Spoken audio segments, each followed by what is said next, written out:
Uma mulher vestida de sol, um dragão gigantesco e uma guerra que acontece lá nos céus. Pois é, Apocalipse 12 é, sem dúvida, um dos capítulos mais cinematográficos da Bíblia. Hoje, a gente vai mergulhar a fundo para decifrar essa batalha cósmica e entender o papel de cada personagem principal: Israel, o Messias e o dragão.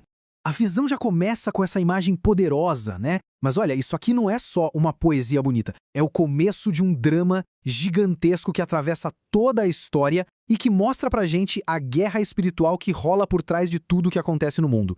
Então, para a gente conseguir desvendar esse capítulo, a gente precisa primeiro saber quem é quem nesse jogo.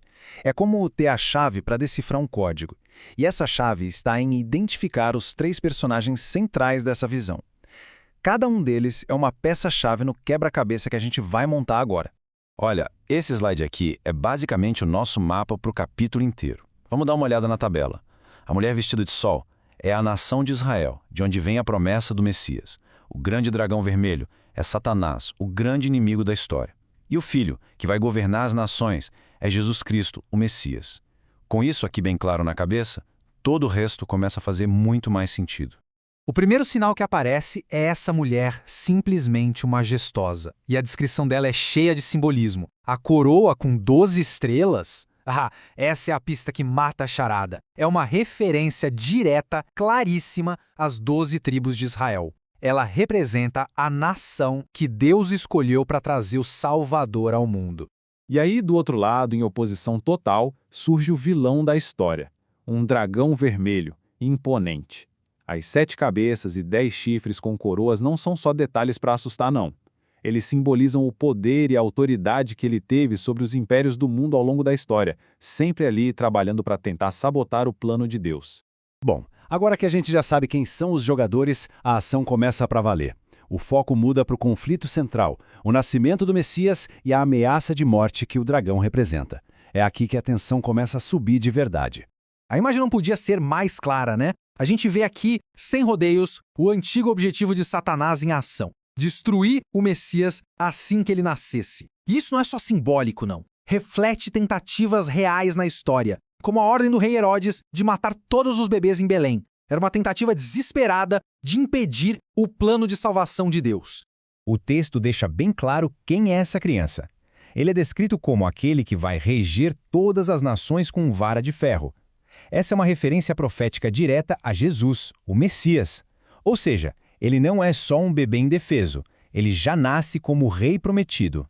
E é nesse exato momento que o plano do dragão vai por água abaixo, mas de um jeito espetacular. Num ato de puro poder divino, a criança é arrebatada para Deus. Isso simboliza a ascensão de Cristo. A tentativa de Satanás de destruir Jesus na terra resultou, na verdade, na exaltação dele ao trono celestial. Isso o colocou completamente fora do alcance do inimigo e selou a vitória da sua missão. Agora a cena muda completamente. A gente sai da Terra e é jogado no meio de uma batalha lá no céu. E não é uma briguinha qualquer, não. É um ponto de virada na guerra cósmica, um momento que tem consequências eternas para todo mundo. Os 2 lados dessa guerra celestial ficam bem claros aqui. De um lado, a gente tem o arcanjo Miguel, que lá no livro de Daniel é descrito como o grande príncipe protetor de Israel. Ele comanda os exércitos de Deus. Do outro lado, o dragão e seus anjos rebeldes, numa luta desesperada para não perderem o lugar que tinham no céu. O resultado é rápido e definitivo. As forças do dragão não são páreo. O texto diz que eles não prevaleceram, nem mais o seu lugar se achou nos céus. Isso não foi uma retirada tática, gente. Foi uma expulsão total, permanente, sem chance de volta. Essa expulsão de Satanás do céu é muito mais do que uma simples mudança de endereço. Ela tem uma consequência estratégica gigantesca, porque põe um fim a uma das suas armas mais poderosas nessa guerra espiritual. E aqui o texto amarra todas as pontas soltas, identificando o dragão com todos os seus apelidos ao longo da Bíblia. Ele é a mesma serpente antiga lá do Jardim do Éden, também conhecido como o Diabo e Satanás, aquele que engana o mundo inteiro. E aqui está a consequência crucial, a grande virada de chave. Com essa expulsão, Satanás perde o acesso que tinha ao trono de Deus. O seu papel de acusador dos irmãos acaba ali. Ele não pode mais chegar na presença de Deus e ficar apontando o dedo. Essa é uma vitória simplesmente monumental no conflito espiritual. Mas quem acha que essa derrota o leva a desistir, se engana. Pelo contrário, o dragão desce para a terra cheio de fúria, com ódio imenso. E essa raiva toda é alimentada por uma verdade terrível para ele. Ele sabe que o tempo dele está acabando.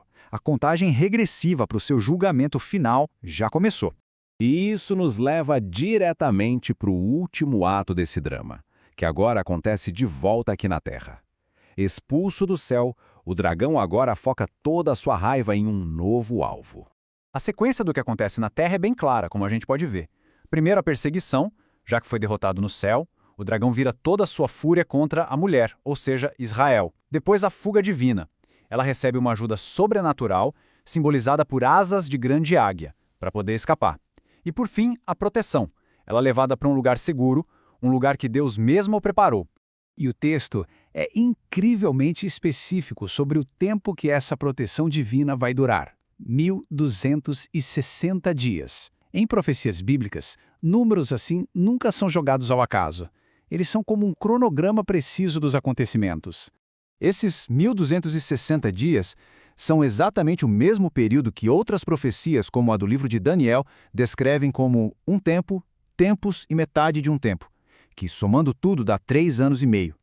Isso aponta para um período bem específico no futuro, conhecido como a Grande Tribulação, uma época em que a perseguição na Terra vai atingir o seu nível máximo. E a narrativa se encerra com um último ato de fúria.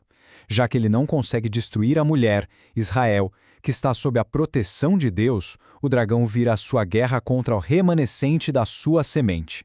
O próprio texto diz quem eles são, todos aqueles que obedecem a Deus e se mantêm fiéis ao testemunho de Jesus. Então, no final das contas, o que a gente aprende com essa visão tão épica? Apocalipse 12 nos mostra que a história da humanidade acontece no meio de um conflito espiritual que a gente não vê. Mas, mais importante que isso, nos revela que, mesmo diante da perseguição mais terrível, existe um plano de proteção e um propósito soberano. A mensagem final não é sobre a fúria do dragão, mas sim sobre a certeza da vitória final e sobre uma esperança que jamais pode ser destruída.